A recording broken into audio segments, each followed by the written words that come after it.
আজি জুবিন হত্যাৰ গোচৰৰ শুনানি সত্ৰ ন্যায়াধীশৰ আদালতত এই শুনানি ভাৰ্চুৱেল মাধ্যমত আজি শুনানি গ্ৰহণ কৰে আদালতে 6 অভিযুক্তৰ বিৰুদ্ধে আজি চাৰ্জ ফ্ৰেম কৰিব আদালতে ইতিমধ্যে অমৃতপ্ৰভা মহন্তৰ বিৰুদ্ধে হৈছে চাৰ্জ ফ্ৰেম আদালতত উপস্থিত হৈছে গৰিমা শইকীয়া গাৰ্গৰ জুবিন গাৰ্গৰ ভগ্নী পামি বৰঠাকুৰ জুবিন গাৰ্গৰ হত্যাৰ আজি শুনানি গ্ৰহণ কৰা হৈছে জুবিন গাৰ্গৰ হত্যাৰ গোচৰৰ শুনানি আজি সত্ৰ ন্যায়াধীশৰ আদালতে ভাৰ্চুৱেল মাধ্যমেৰে গ্ৰহণ কৰিছে আৰু আজি 6 অভিযুক্তৰ চাৰ্জ ফ্ৰেম কৰিব আদালতে ইতিমধ্যে অমৃতপ্ৰভা মহন্তৰ চাৰ্জ ফ্ৰেম কৰা হৈছে আৰু বাকি অভিযুক্ত কেইজন শ্যামকানু মহন্ত সন্দীপন গাৰ্গ তাৰ সমান্তৰালকৈ সিদ্ধাৰ্থ শৰ্মা শেখৰ জ্যোতি গোস্বামী পৰেশ বৈশ্য আৰু নন্দেশ্বৰ বৰাই 6জন অভিযুক্তৰ আজি চাৰ্জ ফ্ৰেম কৰিব বাকি অমৃতপ্ৰভা মহন্তৰ ইতিমধ্যে চাৰ্জ ফ্ৰেম হৈ গৈছে আৰু আজিৰ দিনটোত পুৱাৰ ভাগতে এই শুনানিৰ দিনটোত পত্নী গৰিমা শইকীয়া জুবিন গাৰ্গৰ পত্নী গৰিমা শইকীয়া গাৰ্গ আৰু জুবিন গাৰ্গৰ ভগ্নী পামি বৰঠাকুৰ আদালতত উপস্থিত হৈছে আমি পুনে এই মুহূৰ্তত সত্ৰ ন্যায়াধীশৰ আদালত চৌহদলৈ লৈ যাব বিচাৰিছোঁ য'ৰ পৰা সংযুক্ত হৈ আছে আমাৰ সাংবাদিক চিন্তুমণি শইকীয়া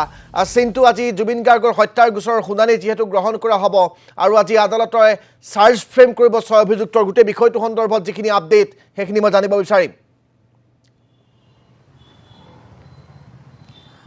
নিশ্চয়কৈ ৰাজদীপ চাওক যে চাৰ্জ ফ্ৰেম কৰা বিষয়টো এতিয়াও কোনো স্পষ্ট নহয় চাৰ্জ ফ্ৰেম কৰাৰ সম্ভাৱনা আছে কিন্তু সেই সম্ভাৱনীয়তা কিমান দূৰ সম্ভৱ হয় সেই কথা কিছু সময়ৰ পিছত স্পষ্ট হ'ব কিন্তু এটা কথা ঠিক যে জুবিন গাৰ্গৰ এই হত্যাৰ গোচৰটোক লৈ পেলাই যি ধৰণে আচলতে শুনানি প্ৰক্ৰিয়া চলি আছে সেই শুনানি প্ৰক্ৰিয়াৰ মাজতে সকলোৱে এটা দাবী জনাইছে যে ফাৰ্ষ্ট ট্ৰেকৰ হ'ব লাগে আৰু বিশেষকৈ এই শুনানি প্ৰক্ৰিয়াটো দৈনিক হ'ব লাগে কাৰণ বহুদিন গেপ পৰি গ'লে বিভিন্ন সময় বহু বছৰৰ প্ৰয়োজন হ'ব কিন্তু সেই বছৰলৈ যাতে কোনো অপেক্ষা কৰিবলগীয়া নহয় কাৰণ অসমৰ ৰাইজে এটা কথা বিচাৰে যে জুবিন গাৰ্গৰ এই মৃত্যুৰ ঘটনাৰ তদন্ত উচিতভাৱে হওক আৰু সেই তদন্ত প্ৰক্ৰিয়াটো আইনীভাৱে যি ধৰণে চলিছে সেই আইনী প্ৰক্ৰিয়াটো সোনকালে ৰাইজৰ সন্মুখলৈ আহিব লাগে কিন্তু সেই সকলোবোৰ কথা কৰবাত নহয় কৰবাত এতিয়া কিন্তু কিছু হ'লেও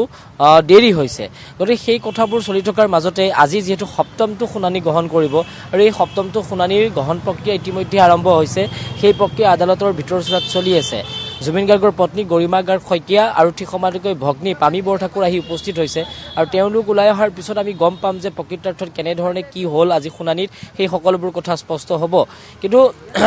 আপুনি চাব পাৰে যে শেখৰ হওক বা আন যিসকল আছিলে অভিযুক্ত সেই অভিযুক্তসকলৰ বিৰুদ্ধে চাৰ্জ ফ্ৰেম কৰাৰ কাৰণে যথেষ্ট আচলতে সময়ৰ প্ৰয়োজন হৈছিল সেই সময় অনুযায়ী আজি আচলতে চাৰ্জ ফ্ৰেম কৰাৰ সম্ভাৱনীয়তা আছে গতিকে সেই চাৰ্জ ফ্ৰেমৰ পাছত কি ধৰণে গোটেই প্ৰক্ৰিয়াটো চলিব সেইটো স্পষ্ট হ'ব আনহাতে যদি আপুনি চাবলৈ যায় যে যি ধৰণে এই বিষয়টো চলি আছে সেই বিষয়টোক অধিবক্তা সমাজে কি ধৰণে লৈছে অধিবক্তা সমাজে এই কথাটোৱে বাৰে বাৰে কৈ আহিছে যে এখন স্পেচিয়েল কোৰ্ট হওক য'ত জুবিন গাৰ্গৰ এই ঘটনাটো তদন্ত হওক আৰু তদন্ত হৈ প্ৰতিদিনে শুনানি গ্ৰহণ কৰক যাতে যথেষ্ট সময়ৰ প্ৰয়োজন নহয় কাৰণ চাৰ্জশ্বিটখন যি ধৰণে এটা বৃহৎ কলেবৰৰ চাৰ্জশ্বিট আছিল সেই চাৰ্জশ্বিটৰ অধীনত এই শুনানিসমূহ গ্ৰহণ কৰোঁতে যথেষ্ট সময়ৰ প্ৰয়োজন আছে জুবিন গাৰ্গৰ পত্নীও সেই কথাটোৱে কৈ আহিছে যে এখন বিশেষ আদালতৰ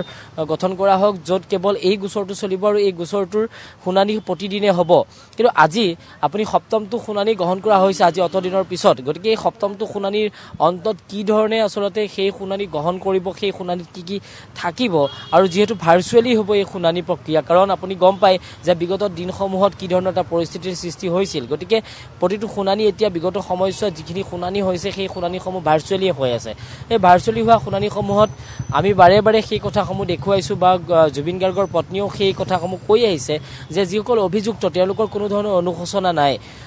তেওঁলোকে অনুশোচনা নোহোৱাকৈ আচলতে এই গোটেই ঘটনাটো যি ধৰণে শুনানি গ্ৰহণ কৰা হয় তাত অংশগ্ৰহণ কৰে ভাৰ্চুৱেলি গতিকে সেই অনুশোচনাবিহীনভাৱে যেতিয়া এই ঘটনাটো হৈছিল তেতিয়াহ'লে সেইসকল অভিযুক্তক কেনেধৰণে আচলতে শাস্তি দিব বা কেনেধৰণে ন্যায় প্ৰক্ৰিয়াটোত আগবাঢ়ি যাব সেই কথাটো কিন্তু সময়ত লক্ষণীয় হ'ব ঠিক সমান্তৰালকৈ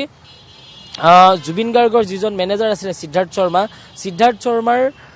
অধিবক্তাগৰাকীয়ে কেইবাখনো আবেদন দাখিল কৰিছিল একুৱা প্ৰাইভেট লিমিটেড যিটো পানীৰ বটলিঙৰ এটা ফেক্টৰী আছিলে সেই ফেক্টৰীটো খুলি দিয়াৰ কাৰণে এখন আবেদন কৰিছিল ঠিক সমান্তৰালকৈ SITৰ পৰা সকলো তথ্য যিবোৰ তথ্য আচলতে SITয়ে যোগাৰ কৰিছিল সেই সকলো তথ্য বিচাৰি এখন আবেদন কৰিছিল লগতে আন এখন আবেদন আছিল যে ঘটনাটোৰ পৰা ৰেহাই দিব লাগে সিদ্ধাৰ্থ শৰ্মাক গতিকে সেই তিনিখন যি আবেদন আছিলে সেই আবেদনৰ শুনানি 16 ফেব্ৰুৱাৰীত